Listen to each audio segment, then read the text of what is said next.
I'd like to call to order the committee of the whole for March 13th. And if you could please call the roll. Councilmember Wood, Here. Councilmember Garza, Here.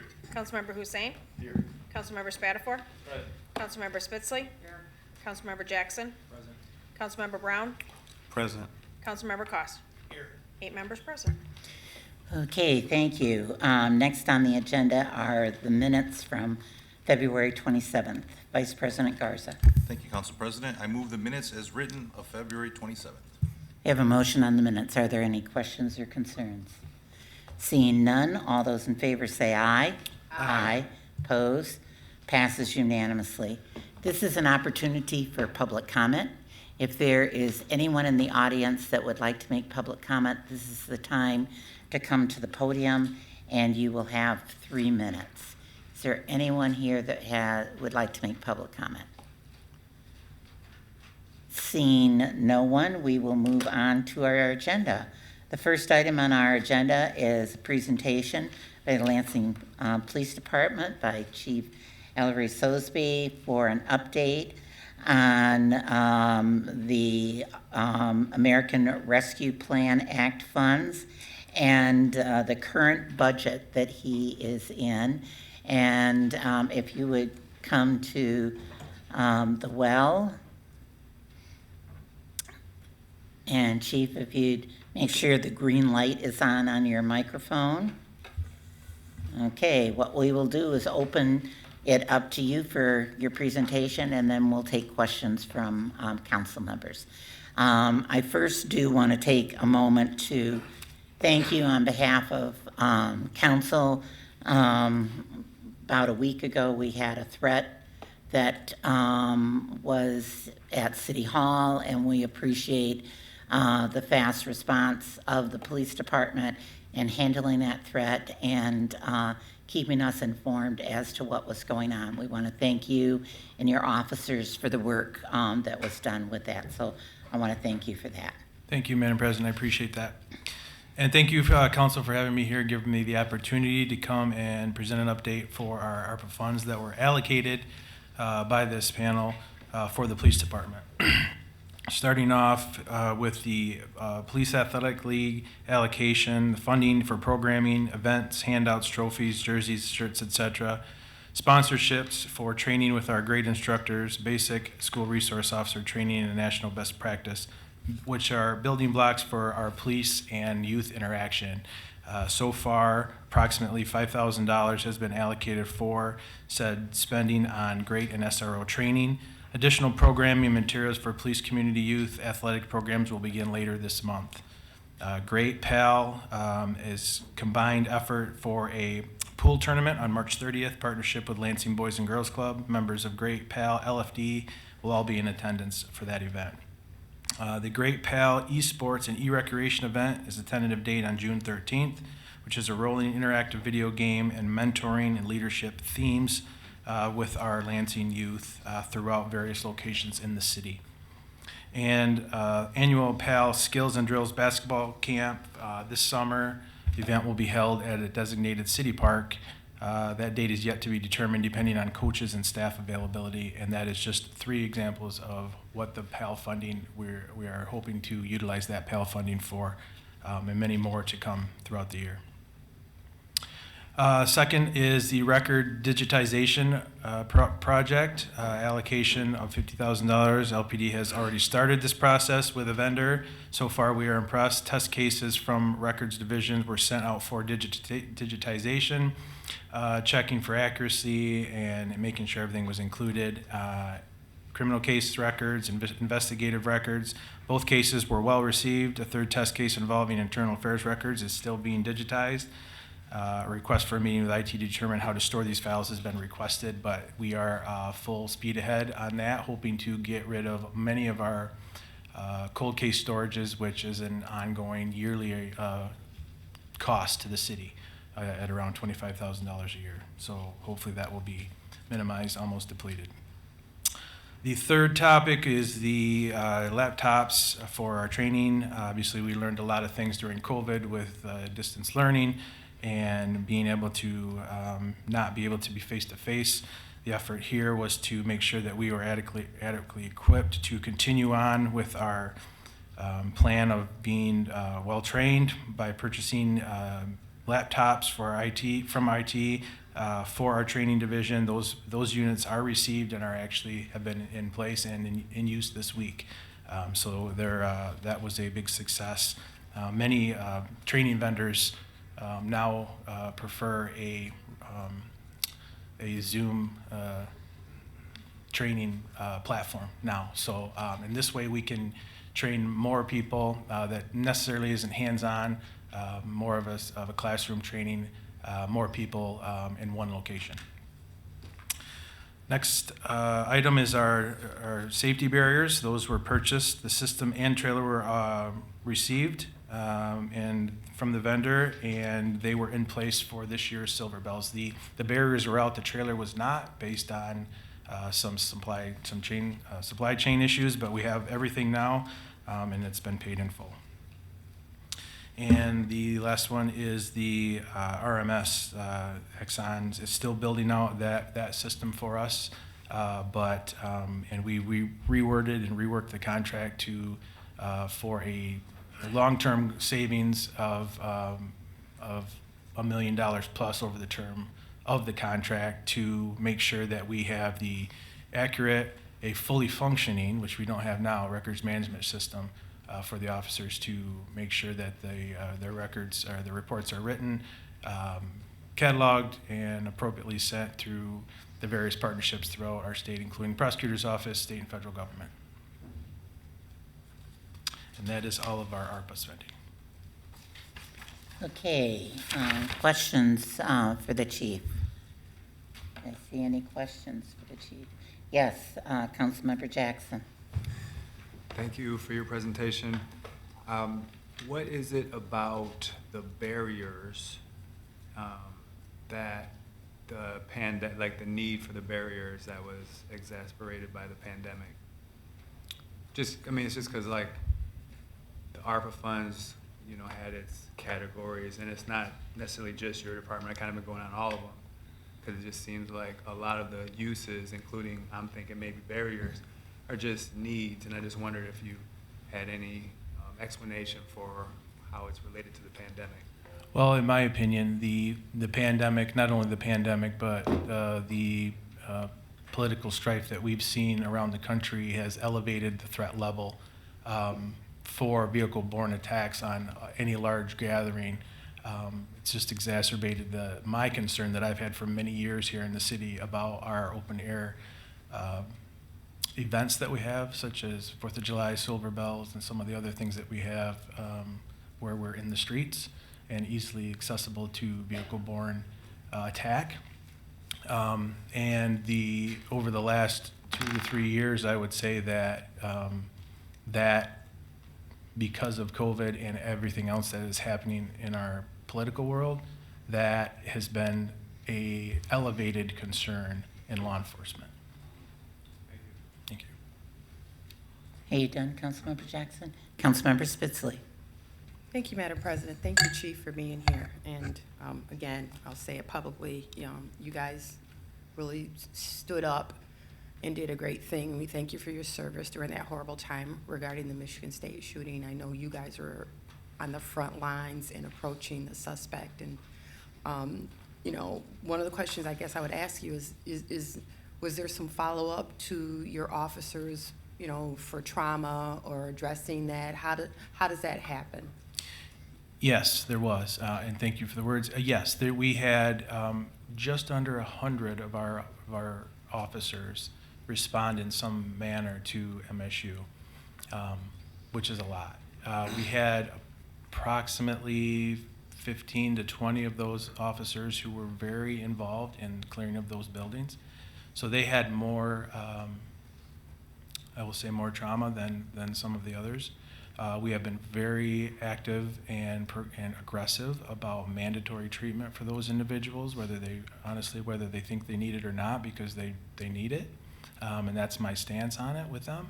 But, you know, and they've all been very willing to get the help that they need and ask for help and take it and take some additional time off if need be, because I surely don't want them to have any type of crisis themselves based on that event when they're out patrolling in the city. So we want to make sure that they're taken care of first and foremost before we put them back out there in service.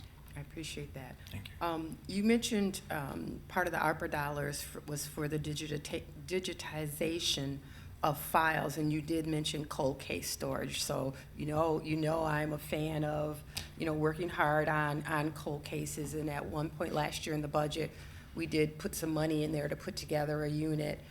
So I'm hoping that while these cold case storage gets digitized, that doesn't mean they're not still being actively worked on in your department. Oh, yeah. No, we are actually, it's a priority, that cold case. I think that's a priority with me and our unit. That's why we want to bolster that unit and make sure that we get some closure to those families. So yeah, that will be still on the forefront and make sure that that's a priority moving forward. In fact, we've already put together a couple of proposals that I can share with you if you'd like to make sure that we have additional resources pointed in that direction for that unit.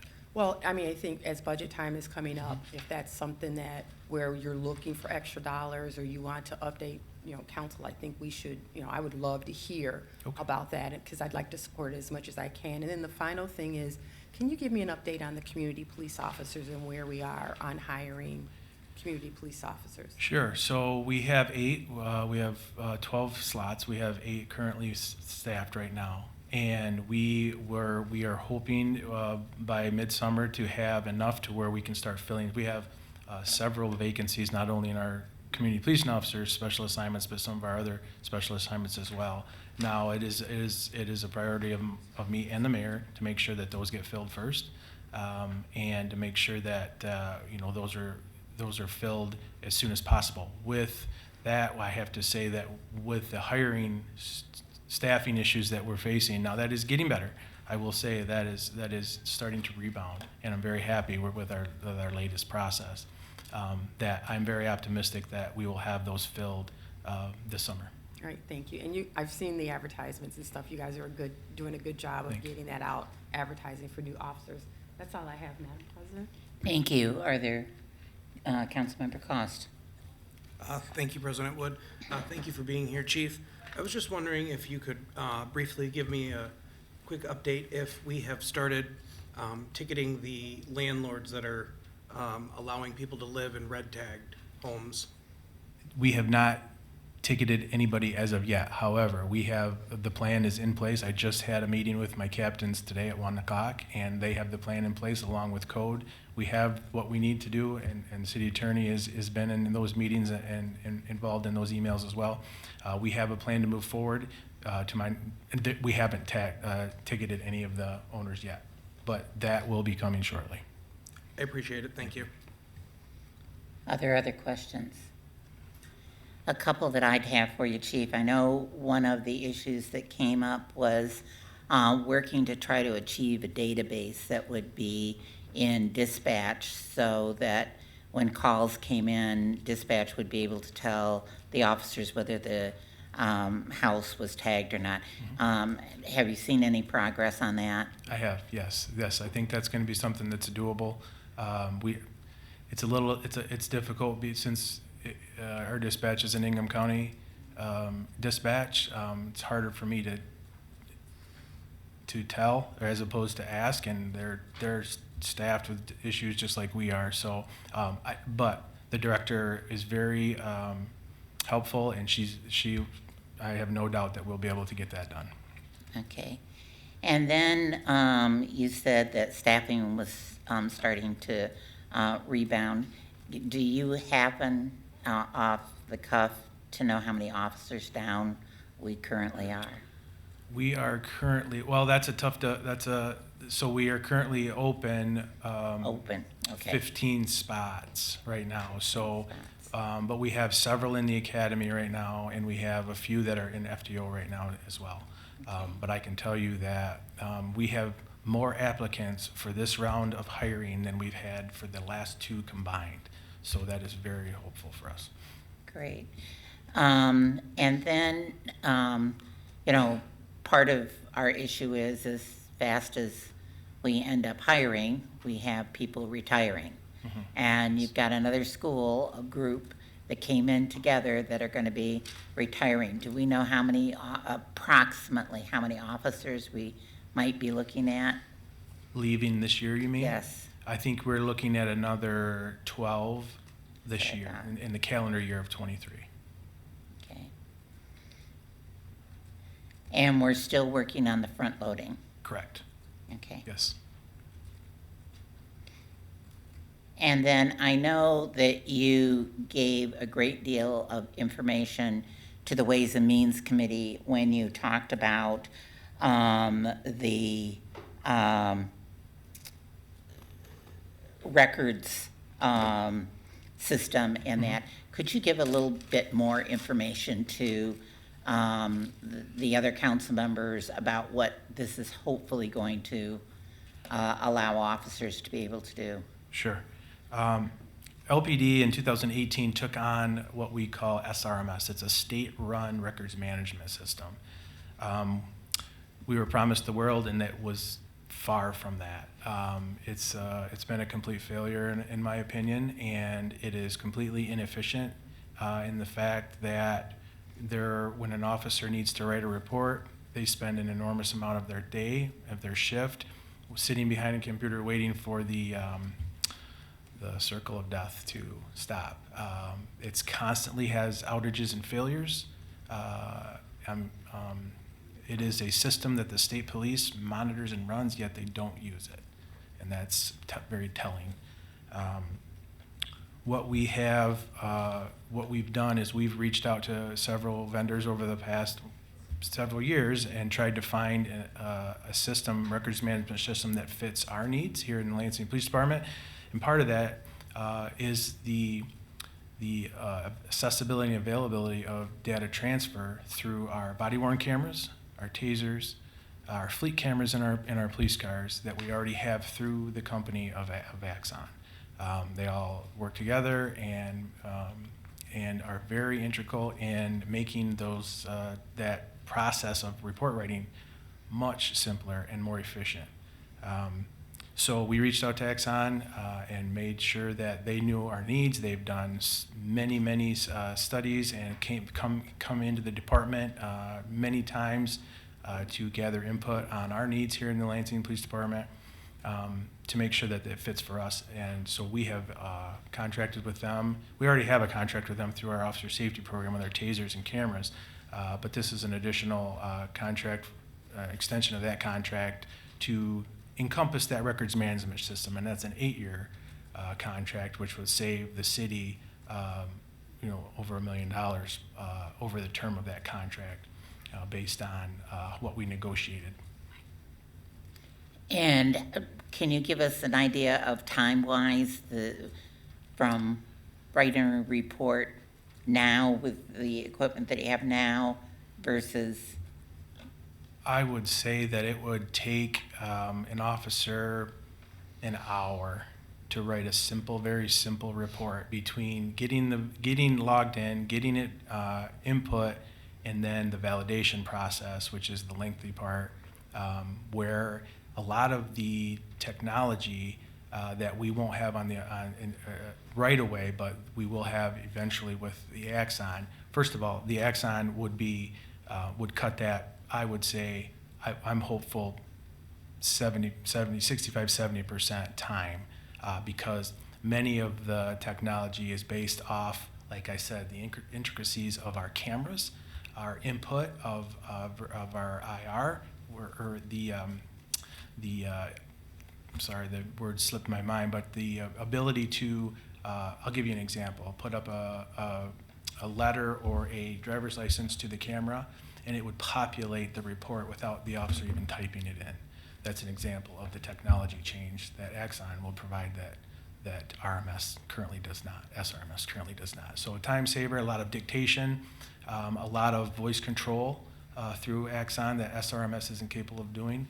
For example, you can dictate the report and say, this is Officer Sosby, this needs to be forwarded to the Detective Bureau. Off it goes. Okay. Are there any other questions? Seeing none, we want to thank you for coming in today and making yourself available to us. Thank you. And you have a good rest of the day. Thank you. Okay, next on the agenda, we are switching the agenda around, and we're going to have the presentation on the assigning of the Take Me Out to the Ball Game limited liability Lansing Lugnut contract and an assumption by a new entity. And if you gentlemen could please come into the well to the table, that would be great. Council members, this was brought to our attention, leadership's attention, by the administration approximately a week, 10 days ago, before the announcement was made. We did ask before there was a press release that all council members would receive information about this so that they were not reading about it in or listening to it in the press, that they would have that information. We were then asked to have them in for a presentation, and then the goal on this is they'll make their presentation tonight. At the next committee of a whole on the 27th, there will be a resolution on to do the assignment of the lease as well as the assumption by the new entity. And then it would be voted on at the March 27th council meeting. So with that, I don't know if the administration, I see the mayor showed up, if he'd like to make any comments at this point or not, or if you just want to turn it over to Tom. Okay, Tom? Thank you, Madam President. Hello, everybody in the council. Thanks for having us. My name is Tom Dixon. I think I know most of you. To my right is Shirag. Am I saying it right? Yep, Shirag. Mathany from DBH, and I'll turn it over to him in a moment.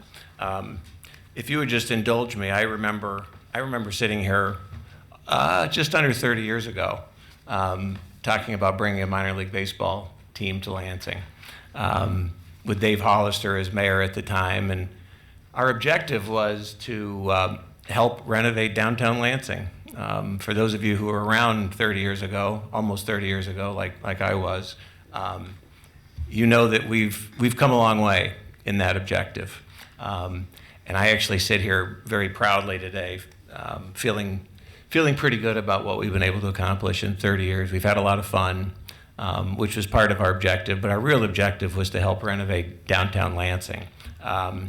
So a lot of people have asked me, why are you selling the team? And I guess my answer is, you can't do things forever. 30 years feels like a pretty good run. It's actually, as I said in the press release and all the media interviews that I did last week, it's very bittersweet for me to step away from something that actually I created with a bunch of other people in partnership with you, in partnership with the various mayors that I've worked with over the years, including Andy, who's been a great partner. But like I say, you can't do things forever. And when I met the group from DBH, it's probably been almost a year that I've known these folks, and just the last few months that we've been in serious discussions about it. You have my word, and I think you're going to have their word, and more than their word, you're going to have legal documents signed to assign the lease over from our ownership group to their ownership group. But the real issue is anything going to change? And I think the emphatic answer is no. Nothing's going to change. They're going to step into our lease, and more importantly, they're going to step into the commitment that we've had to the city of Lansing for the past 30 years, and hopefully will last for many more than even the next 30. So I don't think you need to hear from me very much more. I'll be happy to answer questions when we get done. But with that said, I'm going to turn it over to Shirag, who is the CFO of Diamond Baseball Holdings, who will be the group that will be taking over as the new owner of the Lugnuts. I think Chirag has a brief presentation, and then we, of course, will be happy to answer any questions you might have. Thank you, Tom. Good evening, Madam President and council members, for having us over here today. So I have a presentation I can walk you guys through, and then any questions or issues you may have, we can definitely address it. But like Tom said, we're here to assume the lease and continue to be great partners with the city and the community. We're hyper-focused on local communities and the development, and continue activating the stadium for other events, excluding non-baseball as well. Our DBH stands for Diamond Baseball Holdings. We were created in 2021, and we currently own 13 minor league teams across the United States, and I can walk you through those teams very shortly. Going through the presentation, pretty much what we are focused on, our strategy is really developing the local communities, building out the team operations, being great partners with the city or the county, as well as just being family affordable for all people to come to our games and events. Page 4 of the presentation, if you have it, I can walk you through Diamond Baseball. Our CEO, Peter Freund, unfortunately couldn't join today. He's traveling, but I'm here in his place. But he worked in baseball, worked at the MLB office. He also owned a minor league baseball team, the Memphis Redbirds, which is a AAA team of the St. Louis Cardinals. He came along with Pat Battle, who is our chairman, and created Diamond Baseball back in late 2021. We acquired 10 teams in late 2021, early 2022, and those teams are the Mississippi Braves, the Oklahoma City Dodgers, the Memphis Redbirds, the Iowa Cubs, Hudson Valley Renegades, Scranton Wilkes-Barre Rail Riders, San Jose Giants, Rome Braves, Augusta Green Jackets, and the Gwinnett Stripers. And we have a map that highlights all those respective teams as well in the deck. We additionally acquired 3 additional teams in December of 2022, Portland, Maine, the Sea Dogs, Midland Rockhounds in Midland, Texas, and the Wichita Wind Surge in Kansas. And we are continuing to activate and look for strategic partnerships as well as other strategic teams along the way. And Lansing is one of those markets and teams that we like to continue that strategy on.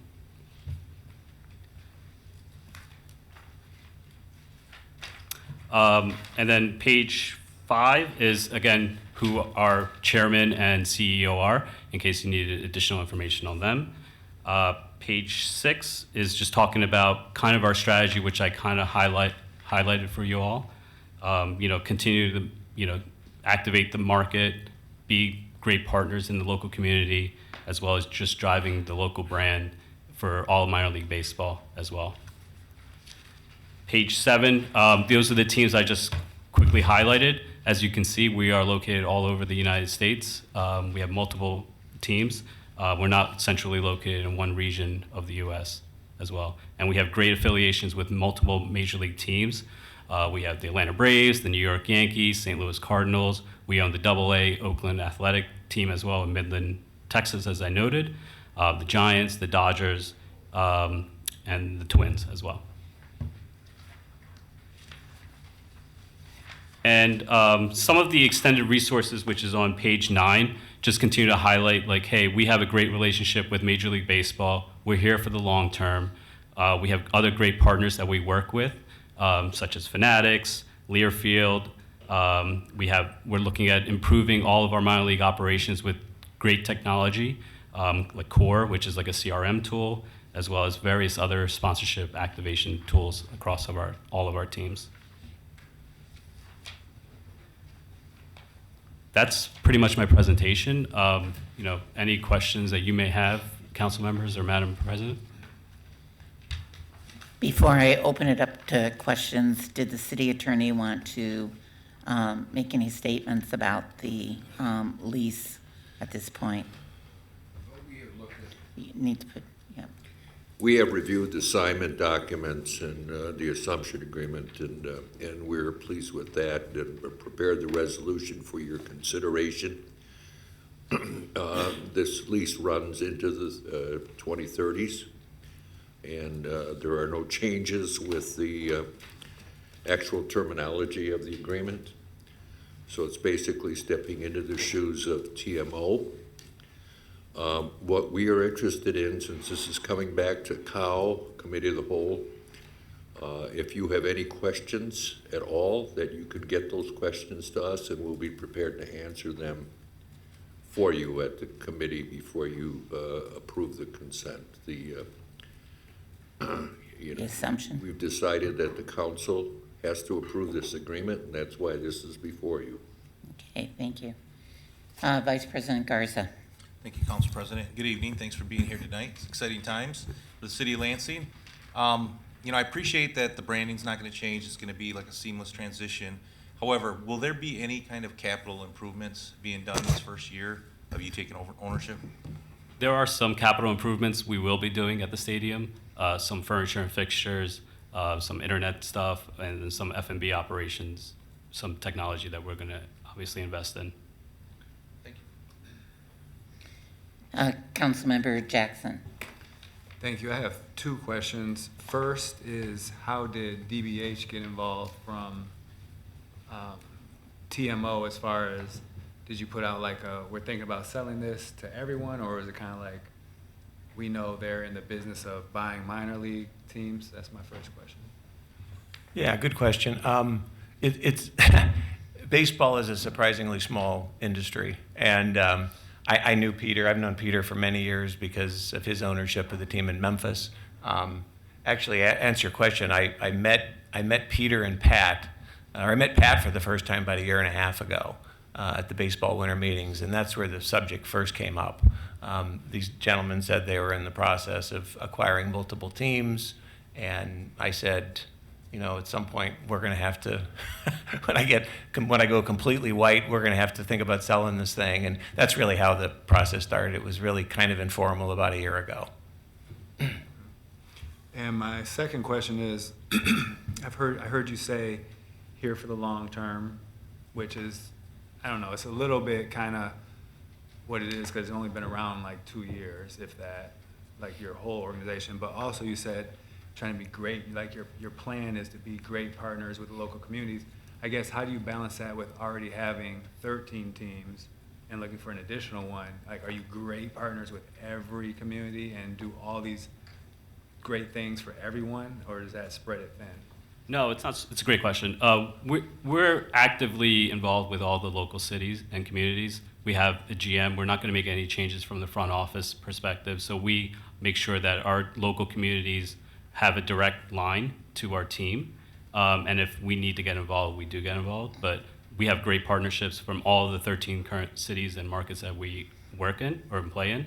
And anyone can attest that we are doing great with all of them. From a financial perspective, and I know that's a lot of times a question from a lot of the council or city members, like, hey, are you going to pay your lease in time, et cetera. But we have financial resources. We're here committed for the long term. We're not planning to move the team at all. That's why we are committed and want to be in Lansing as well. Are you done, Councilman? Yeah, I guess I just wanted to hear your explanation for that, just because, I mean, you could be telling us anything, and that's all right. And only with 2 years of a track record with all those different teams, it's like not enough time for anything to really happen. Yeah, I mean, so like I said, we have a great relationship with Major League Baseball and connectivity. If we were trying to move a team, we would not, like, it's a capital-intensive project to do something like that, right? We're, again, being strategic in terms of where we want to be in and what markets we want to be in. And again, we feel like the Lansing team, the stadium, and the local community is kind of what drove us to this purchase and acquisition. Did that answer your question? Okay. Councilman, was that a no? Okay. Councilmember Koss. Thank you, President Wood.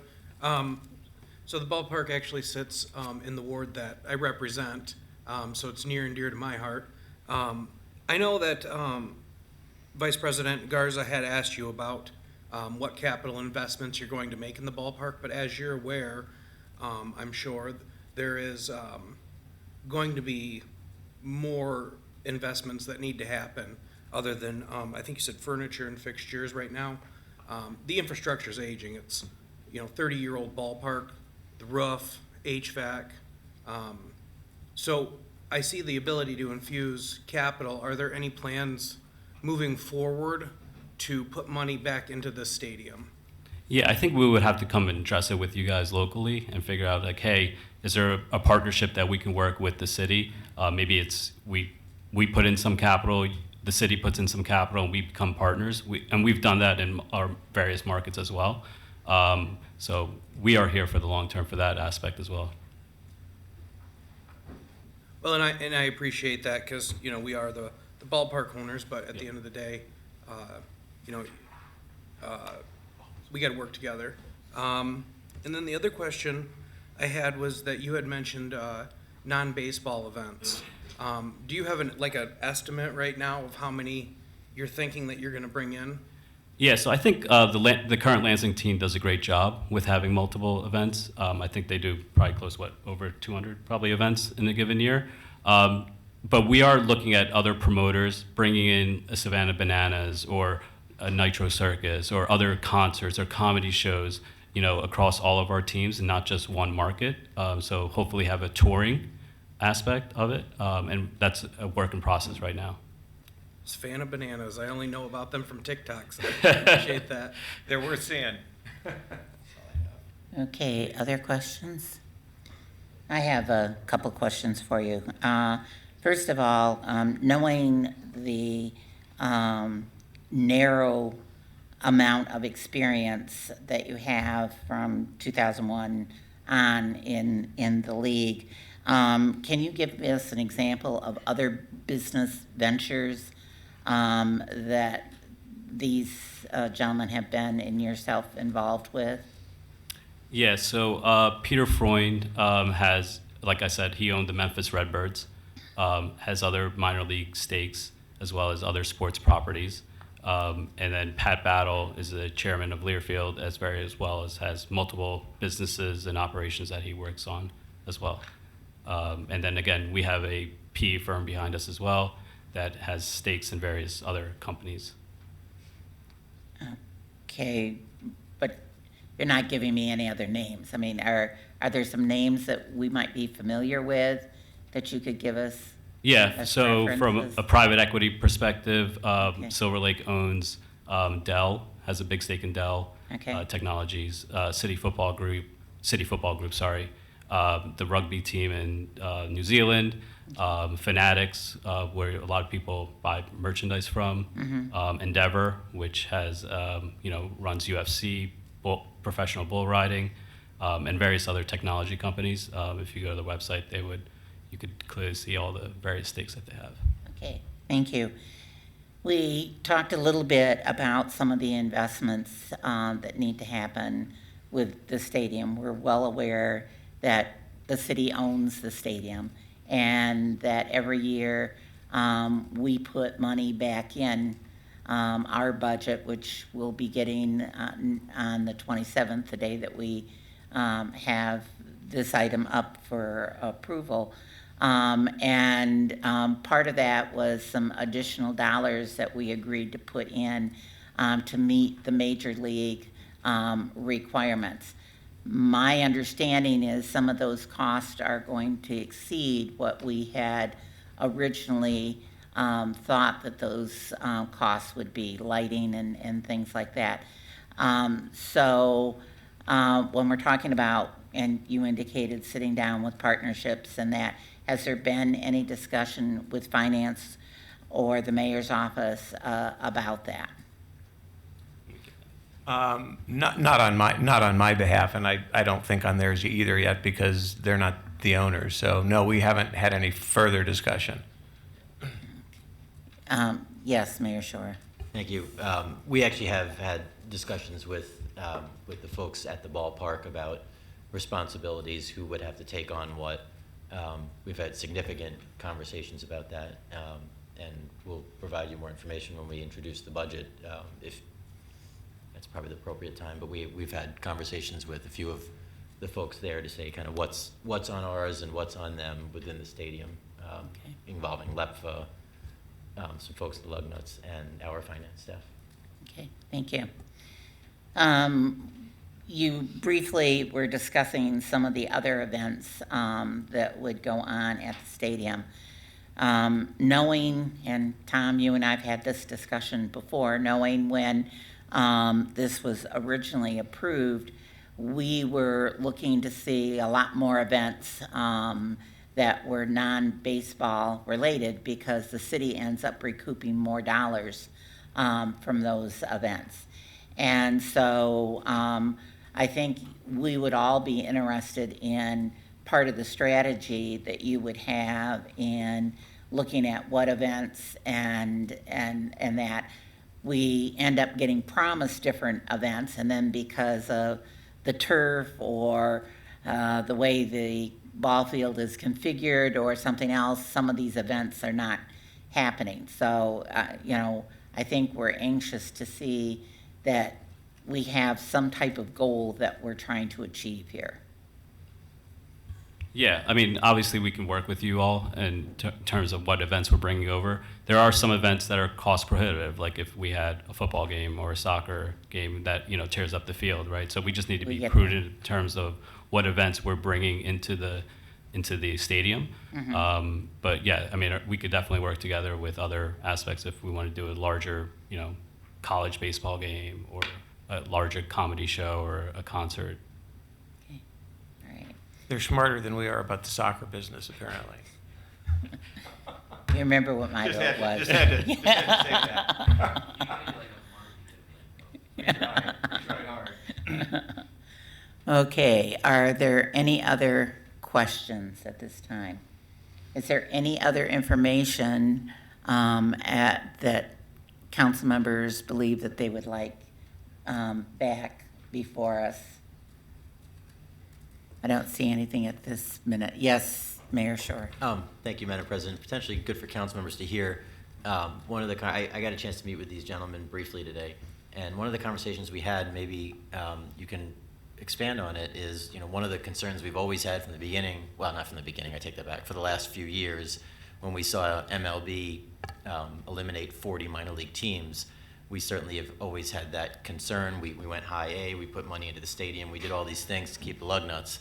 Can you talk about your relationship with MLB? Because certainly that's always a concern on some of us as well. No, that's a great question. Thank you, Mayor.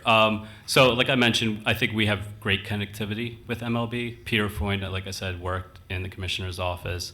Pat Battle has a great relationship with MLB and the commissioner. We work almost daily with MLB on various aspects, from sponsorship, merchandise, as well as, like you said, improving the stadium operations, improving the fan experience, improving the players' experience as well. So I would say we have very great connectivity, and that's one of the benefits with DBH, given our connectivity with MLB and the various personnel in that league. And I think. Well, if I could just add a little perspective on that, thanks for the question. You guys may remember when MLB took over the minor leagues 2 years ago, as the mayor said, they cut 40 teams. Yeah. We were able to fight and claw and hang on, as you guys know, and we got a 10-year extent. All teams got the same extension, which is 10 years. I would just editorialize and say this transfer will be very good for the future of the team in terms of that relationship with MLB. As much as I would like to say I have a relationship with the Office of the Commissioner, I don't, but these guys do. Pat Battle, Shrog wouldn't say this, but Pat Battle is actually one of Rob Manfred's really close friends, and is a very senior business guy in the sports industry in general. So I think it speaks volumes for the future of the Lugnuts to have an ownership group like this. It's connected. It essentially means that the team is safe, and that's what I think you all want. Okay. The only question I would ask, Jim, the liquor license that is at the stadium, is that owned by the Lansing Entertainment, or is that owned by? I should know this. It's owned jointly by the City of Lansing and Take Me Out LLC. We are in the process, working with their council, to get a transfer of that liquor license, which would come back here, but the city of Lansing would still be a joint owner of that license. So will that have any effect between the signing of the lease and games as far as the ability for liquor to be at the stadium? Well, as long as, we're still going to be the licensee, so I don't foresee any ability or any problem with Okay, that. all right. Thank you. If I could, Madam, if I could Yes. just add, the food service company that has run the food and beverage at the ballpark for quite some time is a company called Professional Sports Catering, which I actually started also. These guys have actually hired us to continue to do that, so we will still be there. The food and beverage operation will still be run essentially by the same company. Doesn't address your liquor license issue. Jim did that, but there will be continuity in that as well because our same company will still be doing it. So I'll still get to say hello to you every now and then. Okay, all right. Okay, I don't have any other questions. Is there anyone on the dais? Seeing none, we want to thank you very much for being here. Again, this will be taken up on the 27th at Committee of the Whole, where we would pass out the resolution, and then it would be voted on that night at the council meeting. So we would expect some representation at that time. Thank you for having us. All right, thank you. Okay, that takes us to the discussion items on the CAFR, as well as the second quarter update and vacancy report.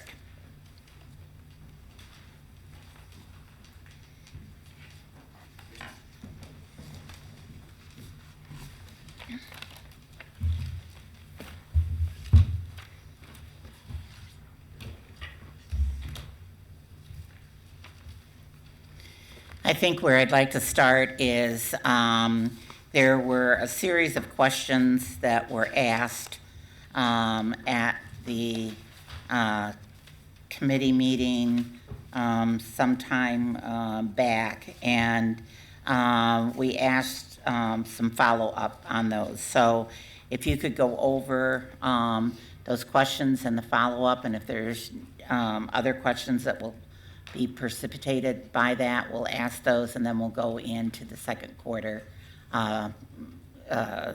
expenditure report. All right, will do. Good evening, everyone, and thank you again for letting us sit back and give you some updates, and also thank you for working with my schedule. I really appreciate it. I know it was really kind of crazy to get back on you all's schedule. So a couple of the open questions. The first one was asked was I aware of the audit report done by the internal auditor on the human resources? And as stated, I was. And the question was, were the recommendations implemented? Looking at that report and talking with the HR individuals and Jeff Shalnowski, as you have here, some of the, pretty much all of them were. The only one that has not been implemented is the manual checks issued for payroll. It was recommended that the city investigate requiring the direct deposit be used by all employees and retirees that receive manual checks. That's the only one of the recommendation. I'm sorry. Do I need Go ahead. Oh, okay. Okay, I'm sorry. I thought your hand was up. That's the only one of the recommendations that was made by the internal auditor that has not been done yet. All right, before you go further, I've got Vice President Garza. Nope, just, I was just. Oh, I'm sorry, Councilmember Spitzley. Thank you, Madam President. So I was looking at that, and what is? Is your mic on, dear? Yeah, I'm sorry. So I was looking at that, manual checks issued for payroll. By the way, you know, these audit findings, you know, I appreciate the questions answered. I'm hoping that we're going to discuss this letter, President Wood, Yes, as well? we can. Okay. So why has this not been implemented? I mean, what is the reason that some people get paper checks and other people, you know, and why isn't that just consistent across the board in the city of Lansing? I'd also be curious as to, is there an additional cost to specifically print out checks for people versus doing the direct deposit? So I think in the recommendation, what was recommended is that management and the Office of the Attorney General see if there's a policy that would limit the scope based on the current bargaining agreement. And I think that's really it right there. Will the unions allow for their people, retired or current employees, be required to go direct deposit? We would love to go to direct deposit, but that's where we are right now. So just so I'm straight, so there is wording in collective bargaining units that have a certain subset of people that get paper checks versus direct deposit. That's what I'm hearing from you. That is what is put here, is that it would be researched, that the attorney's office look at the collective bargaining agreement and ask, could we require all employees and retirees to go to direct deposit? So that's a yes. You have employees that request paper checks Yes, versus we direct do. deposit. And that's part of collective bargaining? I don't know that for sure. I have not looked at it. I'm just basing on the language from the audit report. Well, I mean, I would, and I don't mean to belabor their point, but I would suspect, if you're coming here with this, that we would know how many employees get paper checks and why they are electing not to get direct deposit. That would seem to be a cost savings for the city of Lansing. versus Absolutely. Printing the checks. So do you know how many employees are getting I do paper not know the checks? breakdown between the numbers of paper checks and direct deposit. I will tell you that most employees and retirees do get direct deposit. Thank you. Okay. Could I continue? Okay. So that's based on the audit, that internal audit that was done. The next question was asked for me to follow up with was the expenditures for 2021 for the city of Lansing was $119 million in the general fund. In 2022, the city had 146, and asked what attribute to the $27 million expenditure difference. Couple things. In 2021, there was a number of federal and state grants that were given to the city, and that helped us to lower the general fund expenses because we got CARES funds and other dollar amount to almost to the tune of $10 million. So if we look at 2020 total expenditures, that was $130 million roughly in rounded numbers. In 2021, it went down to 119, but really because of the funding that we got from the state and federal. And all of the difference went to salaries and those related expenses. So when it went back up, we had to account for those increases or those cuts, I shouldn't say cuts, or the shifting that we were able to do in 2022. And so here it sort of explains the different departments where you saw the increase between 20 and 21. But again, those numbers were due to federal and state grant monies that we received in 21, and we can move those funds around. According to the information that you provided to us, it says that most of these increases were due to wages. And will those be ongoing expenditures? And how can our budget sustain a $27 million increase each year? Yeah, and it really wasn't though on paper, it was a $27 million increase. If you look at page, it's because we took the shifting in funds. So we got a $10 million grant from state and federal government. So that way, we took money that was general fund money and say it's going to come out of this grant fund. Our actual expenditures for the year were $136 million, but we were able to shift general fund dollars to other funds because of that state and federal grant.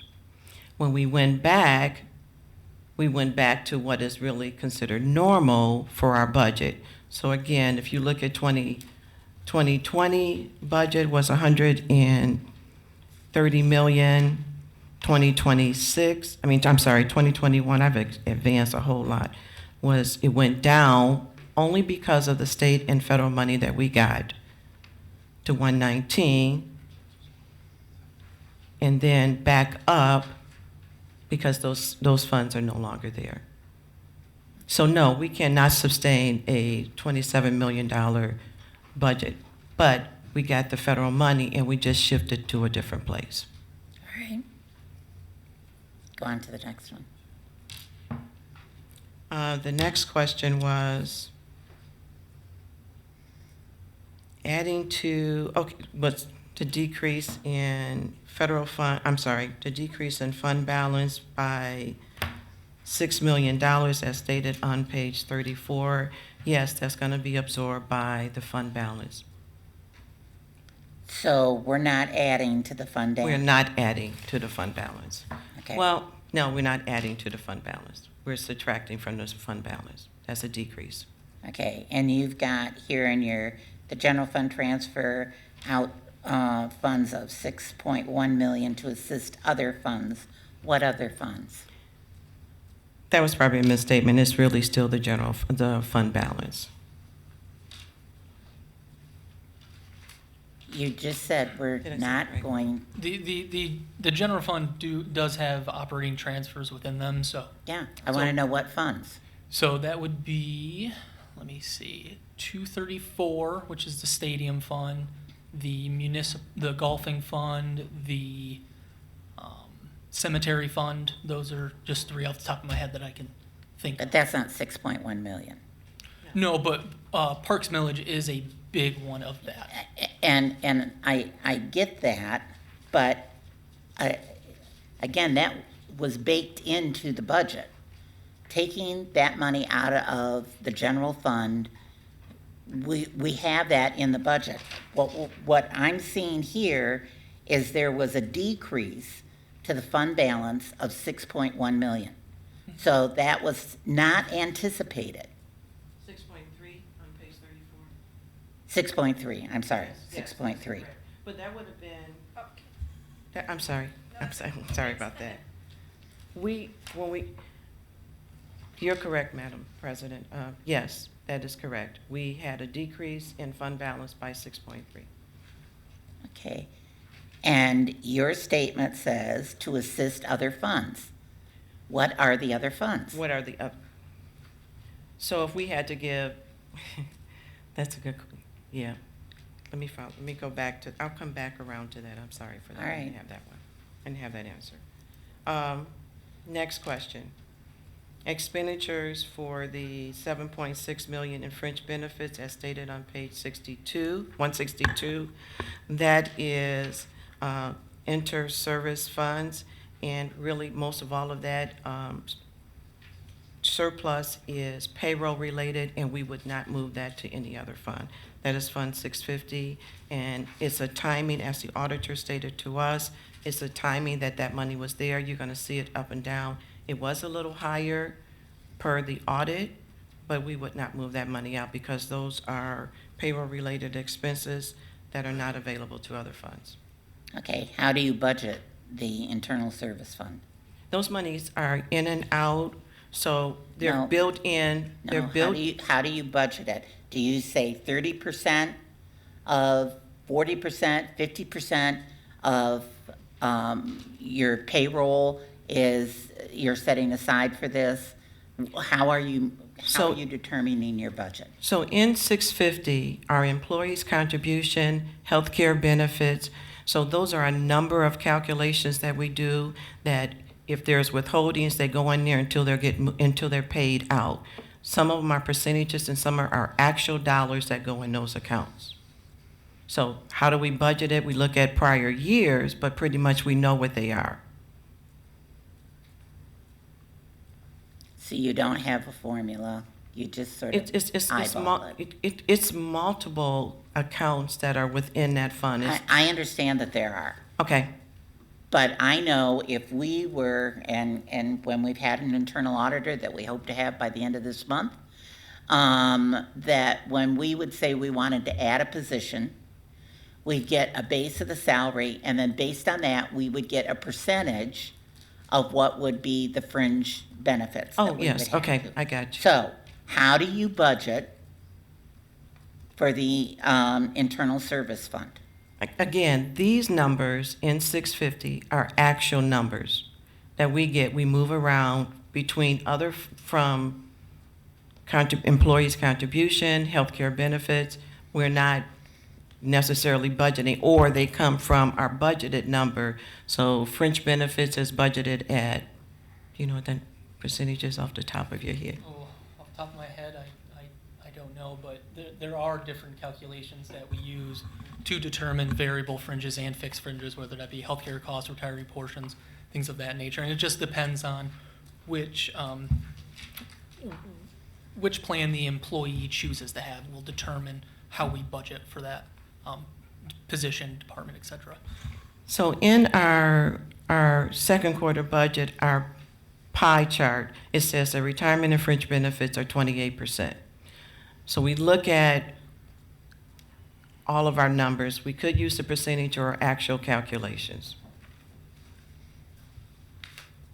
I think we're speaking two different languages because Okay. the question I keep asking is how do you budget?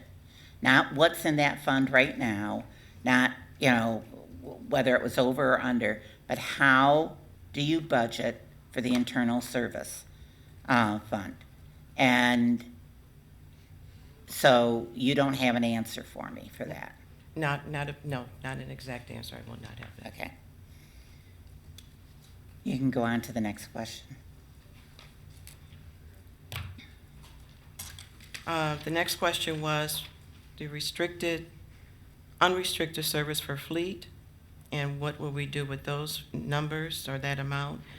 Based on fleet maintenance and inventory, we would not touch those numbers because of the upgrade in equipment, anticipate additional repairs and maintenance as needed based on the age of the equipment. Unrestricted balance is critical to assist in the fund's maintenance of our fleet inventories. So is there a plan? There's no plan for us to touch those dollars just to. No, that's not the question. Is there a plan for the inventory in fleet? So are they saying we're calculating that we're gonna have 5 trucks that we're gonna need to replace in the next year? We're looking at, $50,000 worth of parts that we're gonna have. Is there a plan, and where is the plan? Yes. Yeah, there is a plan, and actually I would probably direct that question to Public Service Department to get the exact details about that. But there are plans about which vehicles will need to be replaced due to aging equipment or things of that nature, yes. I'd like to see the plan. Okay.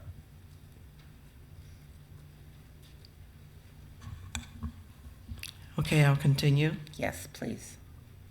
ARPA interest, the question was, have we earned any interest on the ARPA fund balance? Yes, we have. As of December 31st, 2022, we've earned $291,195.47. It will be allocated to all funds as part of the allocation and pool interest. Right now, it's just sitting in the account. Councilmember Spitzley. Thank you, Madam President. So this interest, $291,000 roughly, what you said in so many words, it's going to be absorbed back into the general fund? Yes. So, I mean, they're ARPA dollars. Yeah. And, I'm not going to go back into this long thing of how the ARPA dollars were initially allocated because I was not happy with that.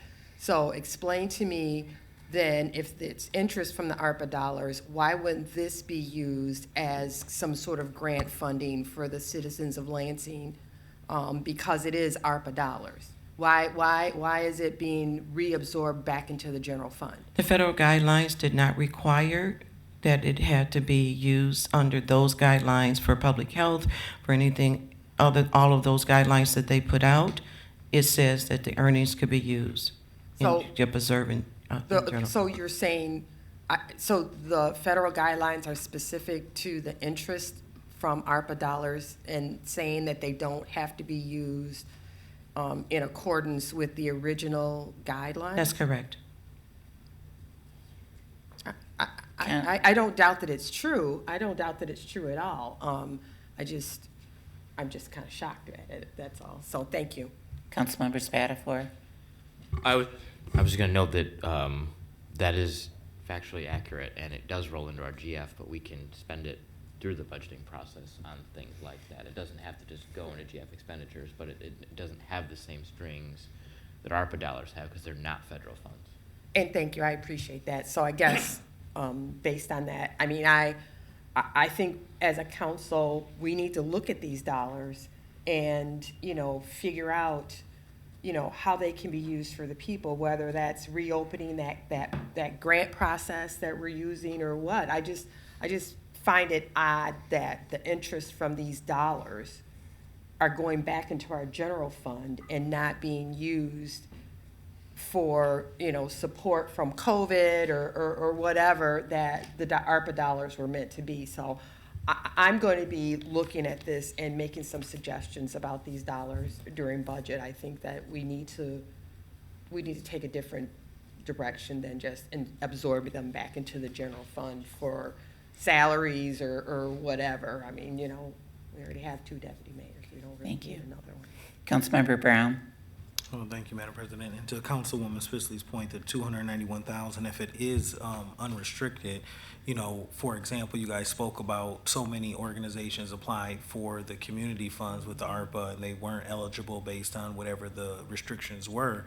If we have an additional almost $300,000, it would seem that we would want to, for those that scored high in your matrix process, Deputy Mayor Jane, that we would be able to say, well, these were the highest scoring organizations, and we want to allocate, some of this funds for them, since it's now doesn't have the restrictions that you talked about, is why we denied so many organizations from receiving funds that are doing great work in the community based on your vetting process. But remember, lower scored people got funding while higher scored people didn't get funding, so there wasn't really The balance, yes.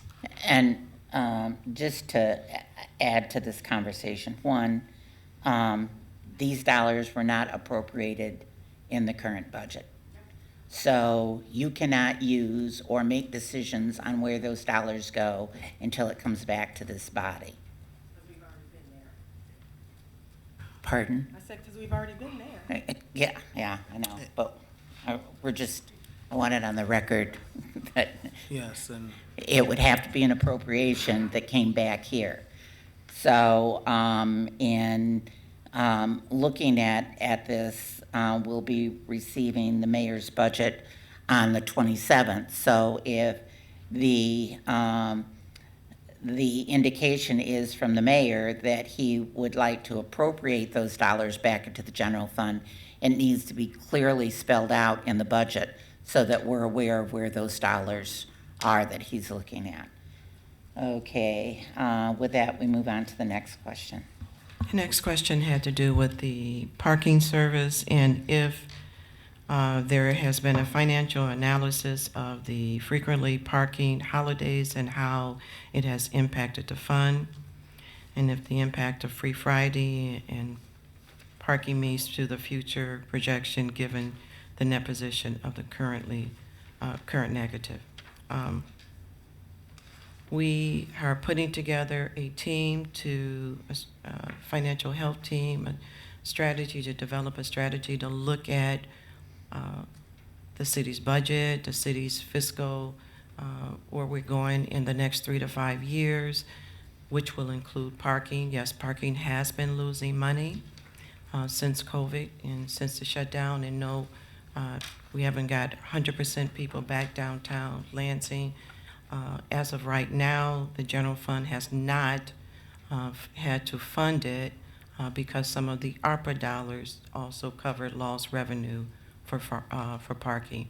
$5 million of it went to lost revenue for parking. But that fund is in a deficit. Not with the ARPA, it's in a deficit per this report, yes. Correct. And we have this fiscal year moved the ARPA dollars to recognize that revenue over there. But that doesn't negate the problem as we move into the next. That's Fiscal correct. year. We still have a problem for parking, and that's why we're putting together a team to look at the financial health of the city and develop. But you're a plan. giving us a budget on the 27th. Yes, we'll have, it will be reflected there where we are with the parking. Okay, I've got Councilmember Spatafor, Spitzley, Brown. Just also, in operations today, we heard a presentation from the new parking manager that there is a RFP out with 6 respondents for an analysis of potential recommendations for short and long-term changes or improvements or process changes for the parking system. So when that does come, we'll make sure that you all see that. Well, just to ask you, since they've done an RFP and they've got a deficit, even though we're putting ARPA funds in there, how are they paying for it? Because that should reflect, the fund should reflect the revenues. But I'm just, telling you that's what they came up with an ARPA, or I'm sorry, with an August 14th deadline of having a report to us. Okay. But we don't know how they're gonna pay for it. I assumed it was the ARPA interest, but I didn't ask. Okay. Councilmember Spitzley. Thank you, Madam President. So, taking into consideration that we put $5 million of ARPA dollars into the parking, so when the budget comes up, since this study will not be ready by budget time, and the budget is presented, will the budget reflect a deficit in the parking fund? It can't. The parking fund will be a balanced budget. So where are we getting money then to balance the budget in the parking fund if it's running at a deficit? Does that make sense to me? Yeah. Yeah. Well, there is money in fund balance now that we moved the $5 million into the 585 fund. We're moving it from our fund balance, from our rainy No, day our fund? ARPA money was moved to the 585 fund in the amount of $5 million. So we're still using ARPA dollars to fill up the deficit for parking? It's lost revenue. I know what it is. Yes. So I'm just saying, we're still using ARPA dollars to shore that up. This is the first time, so this is the first time we moved the ARPA dollars to Okay. the parking. Oh, I thought it was last year as We well. did not So move it this- last It'll be year. for this upcoming budget. That's correct. That's correct. What did we do last budget? We showed a deficit, unfortunately, Which you can't do. which we can't do. You're absolutely right. That's how they got in trouble with the Uniform Budgeting Act. Absolutely. Councilmember Brown.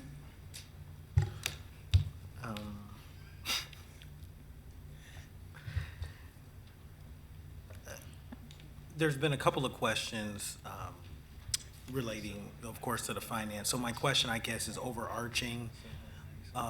When we're talking about like fleet services, the parking, all of this, is there a financial strategy that's putting in place? For example, with the fleet, you said, the public services have that, but are you guys looking at saying, hey, we bought all this new equipment with ARPA dollars, with our investment capital improvement, we're using a certain percentage, we need to look at this financially where, 2% of the budget every year goes towards keeping up the investment that we've made in fleet services?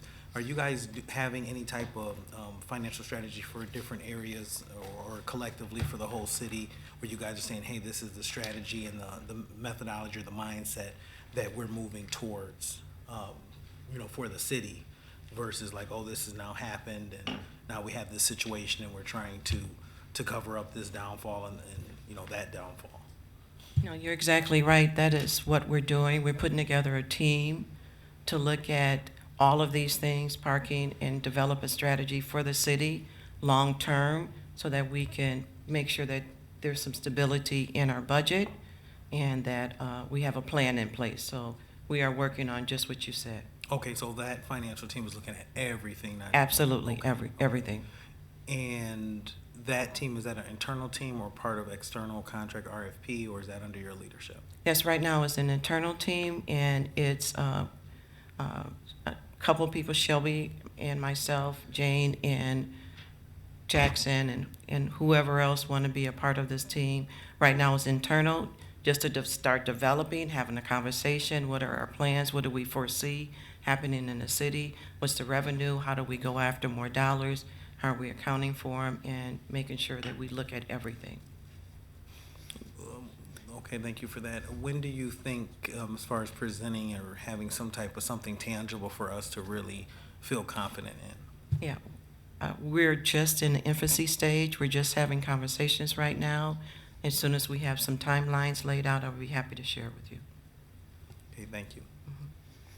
Councilmember Brown, that's why we have a strategy officer. That was part of the goal of that person, was to review all departments and look for redundancies and cost-saving measures. I think she's been very busy doing a number of other things other than that. So, Well, I think that's something very important that we need as a city, because it Oh, sounds like we're. well, council felt it was important. That's why we funded it and created an ordinance for it. So, I see, thank you. okay. That takes us on now to the second quarter. Yes. So just introduction, the city budgeted for $145.8 million in total revenue for the general fund in fiscal year 2023, and then about $155.5 million in total expenditures in the general fund.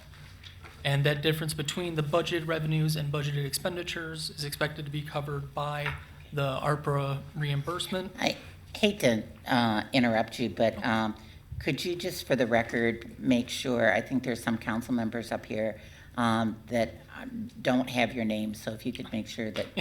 My name's Jackson Mills. I'm the budget analyst in the finance department. Sorry about that. Okay, so you took over for Joe? No, I didn't take over. I'm filling in for Joe, I would say. Okay. But I haven't taken over his position. All right, thank you. Yes.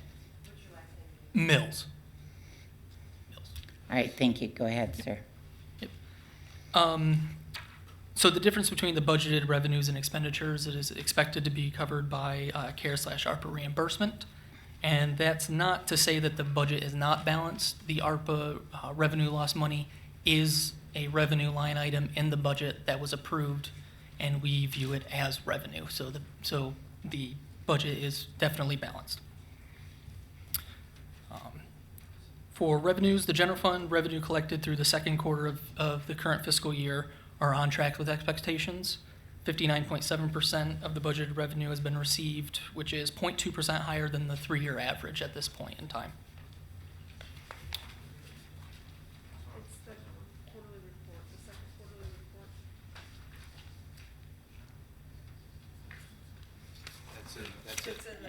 It's C, it's the one that, again, just got to go through it. Okay. Okay, go ahead, thank you.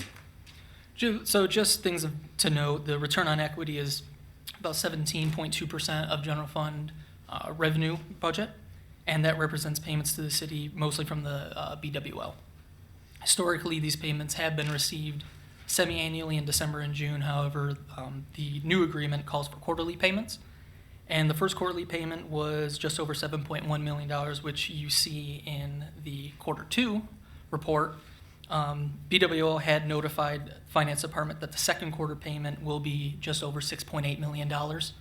But as the time of this report, it is not reflected in there because we hadn't received the payment yet. So this is only through December 31st, 2022, so that would have been received after. But if we take those two payments, BWL, we budgeted for $25 million. If those two payments hold, we'll be on track for about $28 million. As for the recreational marijuana payment, those last fiscal year, those came in March, and so that is the reason why it's lower than the $900,000 that was budgeted for, and that should be reflected in the third quarter budget report that will be presented, I believe, next month. As for work from others, those are higher than expected due to higher revenues for abandoned auction sales and more revenue from parks and rec equipment. Fines and forfeitures have been down. They were budgeted for just under $1.7 million. However, the quarter to date, they are trending below expectations. Those are because variance ordinance fines are down. As for the cable franchise fee, those payments come in November, March, May, and June, last fiscal year. So there would only be one payment through the first two quarters of the fiscal year, which is why it's only $255,000 instead of the budgeted $1 million. So those payments should be coming in March, May, and June of this year. Moving on to the expenditures. The department actual expenditures for the second quarter are below expectations. About 46.1% has been spent, while the 3-year average was 48.1%. Things of note concerning expenditures, the economic development and planning, that seems a little bit higher than expected. That's because of the LEPFA subsidy that's given out every fiscal year. So just under $2 million was given to LEPFA just in the first quarter as a lump sum payment. So that's going to skew the percentages towards a higher percentage. As for the clerk's office is higher because they have had 2 elections in the current fiscal year. And as for the Parks Department, I took a look at them, and the reason why the current expenditure rate is higher than the 3-year average, that's more than likely due to the past 3 years, them being so low. There's nothing of concern of those line items. Everything seems to be on track. It's at 48% or so. So I don't see any, it seems that the department is on track within their budget. As for the vacancy report, the administration has filled 9 full-time positions since. Before you go on to that, I've got a quick question. When I look at the CAFR page that has the library rental on here, the original budget was $1,265,000, and there was actually spent $519,000. But looking at the library rental here, the numbers are much lower. What's the deal? That's a grouping issue between the audit. So the library rental, this is the fiscal year 23, but the audit's actually the 22 report. But it is a grouping thing with that. That's why the numbers are higher in the audit report than what we show in our budget book. So, but they include multiple line items that are not library rental. Is essentially, that what you're saying? Yes. There is one line item in the budget that is the, I forget the number, but for the library rental, and that we haven't paid that at all yet. So I would like a breakdown under the audit report for library rental, what that is. Okay. Thank you. Yep. Yes, sir. Before we move on, I see we're on page 6 of 11, right? On this. Yeah. Yeah. Okay. Before I see a $9.7 million drawdown in fund balance. So, I understand that the ARPA dollars are considered revenue, and they're now in the fund balance, and we had planned to budget them. How much of this $155 million in expenditures are one-time expenditures over the $140 so million of revenue we have? I think you see what question I'm getting to is in a few weeks you're going to present a budget to us. How will it balance? We don't have another $9.7 million in fund balance, it appears. So what's going on with that? And that is the reason why we are putting together that financial team, is to tackle that exact question. We're not going to have ARPA dollars for not that much longer. We need to figure out what expenditures are a one-time thing. And I wasn't here when the fiscal year 23 budget was approved, so I don't know the answer to your exact question. But that's part of the reason why we are forming that team. So just to be clear too, so we've got about $9 million left in fund balance total. Yeah. Well, so maybe I'm oversimplifying it. Oh, okay. So the fund balance in the audit report was about $23.5 million. Okay. So the $9.7 million, that'll be covered by the lost revenue in ARPA. So really, we won't have a projected deficit of the fund balance because we are using the revenue loss to cover the difference between revenues and expenditures. So what will be left in our fund balance available for '24? It'll be $23.5 million. Okay, So, I'm less concerned. Yeah. Okay, thank you. and obviously, we will know the exact numbers once the next audit report comes out. So, But that won't be Well- before the 27th. no. You should be close to the exact numbers when you give us the budget. Yeah, yeah. Okay, Yeah. which is on the 27th. Yep. Okay, Thank you. okay, thank you. Okay, we're now to the vacancy. I don't think, was there anybody else that had questions? Councilmember Brown. When we're talking about, I know we've had a lot with COVID going on, but the financial, we have the ARPA money coming in. So what I just heard you say is we're just now forming a team to determine what we should do with the deficits, and we've been going through this for the last 3 years. It's been. Yes, to your question. Okay, We are just now really putting together a team. okay. Thank you. Councilmember Spitzley, was that a, no? Okay. All right, we'll let it go. Vacancy. Okay, vacancy. So for the vacancy report, the administration has filled roughly 9 full-time positions since Q1 ended. A question that you might have is why is the vacancy factor so much higher than what was budgeted? Was budgeted for around $700,000 in fiscal year '23, yet we've, I believe, through the first 2 quarters, in the general fund at least, it was over $1.5 million. And obviously, I don't know the reason why it was $700,000. I believe it was $1.4 million in fiscal year '22.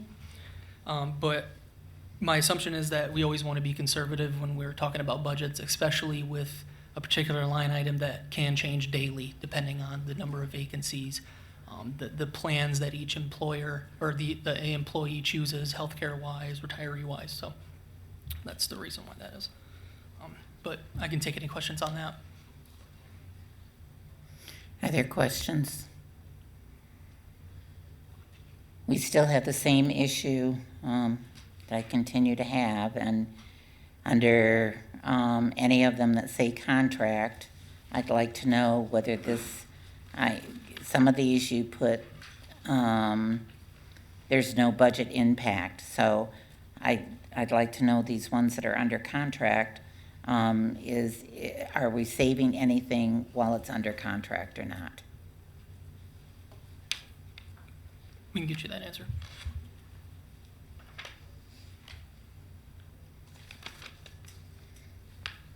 Okay. Are there other questions? Anyone else? Okay.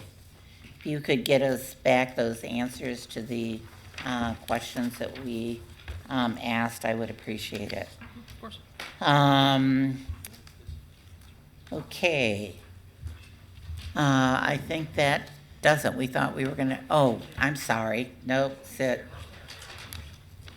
It's my fault. I set it up here and didn't have it in my pile. We would like to go over the letter from the state, and Patricia, you had some questions? Councilmember Spitzley. Thank you, Madam President. So I guess, I'd like you to kind of briefly go over it. It seems it's in response to the audit report that you guys submitted. I mean, I wasn't here when the auditors were here, and I apologize for that. I initially had some concerns that the audit, that the CAFR that was submitted was incorrect by several $100,000, I seem to recall. And did we need to do any, do we need to file an amendment or what we needed to do? But now as I'm looking here, how does actual expenditures exceed the amount authorized in the budget? So as stated in the audit finding, we felt, and it was an error on our part, that we didn't go through and do when the budget was amended, we didn't put that information in our general ledger system. So therefore, when the audit was performed, the numbers were not updated. So hence the audit finding and also the letter from the state of Michigan asking us for our corrective action plan. We have put systems in place so that this will not happen again.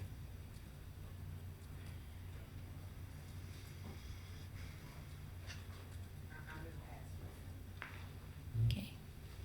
Were there any other questions on this?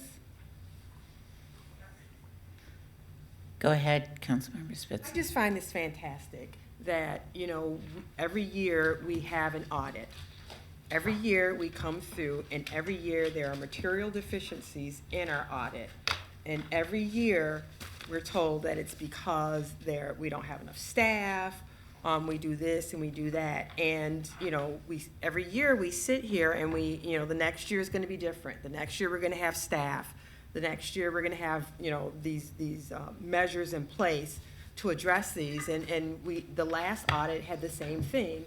They had material deficiencies and some of the similar material deficiencies that we've seen in the last 6 years. And so, if I sound frustrated, I am, because, that really dictates, and it shows folks the financial health of the city. And if we have audit reports that are consistently showing material deficiencies from not balancing our budget, not inputting in our ledger expenditures in a timely manner, not knowing how many people we have in our retirement system. I mean, all of those in my mind are just like a perfect storm for catastrophe. And I'm surprised that we haven't had some sort of stronger letter than this. So I am frustrated. I don't know how to address that frustration because, council doesn't really have any authority over this, but, we need to do better in looking at our financial health. And it's, I'm not even gonna go into the ARPA dollar thing, which in my mind was a no-brainer that we would use the interest for the people, but just these audit findings are continue to be disturbing and continue to frustrate me, in that we're hearing the same over and over again, that we're hiring staff, we put processes in place, and it's just, so my time will be done, right? So next year, when you guys get the audit report, I'll be in Florida on the beach, but you guys, it's going to be the same thing. You're going to have the same material deficiencies that you've had the last 6 years. If I may, that's what's frustrating. If I may share, I understand, I hear your frustration. Actually, our audit report improved substantially. We went from 8 down to 3, which means we have put systems in place. We continue to look at what we have. One of the problems that, this audit finding, this was just something that was an oversight here on our part, and we acknowledge that. But we have made substantial improvements in our audit report, and we continue to make substantial. I think it's should be recognized that we went from 8 and findings that have been there for years, such as the bank recs not being reconciled in a timely manner. That was not there, and a number of other things that were not there. So we continue to make improvements and not have material differences. We will continue to work on it. One of the biggest problems that we have a general ledger system that is antiquated and that had not been updated, had not been maintained. So a lot of these problems that we don't get reports like we want, the internal audit finding for HR, simple as rolling balances. That doesn't happen simple. Something simple as just going in and printing W-2s and 1099 or folding them. I mean, they used to spend a whole day in the conference room folding 1099s and W-2 in 2022. So I understand your frustration. So I am working we're working really hard to put better systems in place so that we don't have to sit here and say we have material findings. We work with the state, they work along with us, they note these things, and our goal is to, audits are good because you're not going to get always a clean audit. I mean, that would be nice to have 1 year of a clean audit. But we've made substantial improvements, and we would continue to do And I that. noted that in the audit. It is still, though, frustrating when some of the same material deficiencies are there. So I do note, and I will acknowledge that there have been improvements. Thank you. You're welcome. Vice President Garza. Thank you, Council President. And I appreciate you being here. I know these are some tough questions. I mean, obviously, we ask the tough questions, and I appreciate you answering what you can. I guess I understand that your office is short-staffed right now. You have a couple people. I appreciate you filling in. I guess my concern would be to the mayor. I know he's not here, so Executive Assistant Jane. As we put this, as you guys put this team together to help the deficiencies, and you put these systems in place, is what you're saying. And I heard some names come out of your mouth regarding Shelby, Jane, and as you guys come over to help with this, who's going to be filling in for your shoes and taking care of your day-to-day responsibilities? Yeah, we get to wear multiple hats. I am hoping, looking to replace. We have 2 retirements. Joe McClure has retired. Jackson has done an amazing job stepping up, but it's not something that he is interested in taking on. So we will need a budget person. And Jeff Shalnowski, the controller, is retiring at the middle of April. We're already in the process of replacing Jeff. So we understand that it's important to have these key roles filled. And so, yes, it's going to require us wearing multiple hats right now, but these are part of the things that we have to get done for the sake of the city. And so I guess as a follow-up, wearing multiple hats, I mean, how long do you plan on that process taking place? I'm hoping to get someone in Jeff Shalnowski's place before the end of April, and then we'll start the process with looking for a budget individual. Okay, thank you. Councilmember Brown. Thank you. You talked about your system is antiquated and some of the challenges, and thank you for sharing that because it sounds like it's very old. But I know that we have talked about a new system and provided budgeting. So what is the turnaround time where we don't have those challenges any further? So our new system that we are going to is BSNA software, which is very familiar with municipalities. That's what they do. And we already use a lot of their modules right now for property taxes, assessing, and things of that nature. We're hoping to kick off this spring, but it is an 18-month to 2-year process. So it's going to take some time. We may still have some spreadsheets along to the side, or we're not folding W-2s and 1099. We have figured out a way to get those done, but still we have to be very much on top of what is actually in one solution. So it is going to take about 2 years to actually get over to the new system. Okay, and then do you see, it sounds like we're in, the year 1900 with our software and we're going into the new millennial. Do you see that reducing the amount of staff that's needed? I can't say that that's what's going to happen, but yeah, I can't say that it's going to reduce staff based on the software. Okay, thank you. Okay, just to tie a bow on this, I appreciate the fact that there have been some improvements made from one audit to the next. But being in violation of the Uniform Budgeting Act is unacceptable, no matter how you look at it. Absolutely. And that is something that cannot happen again. With that, we are adjourned. Thank you.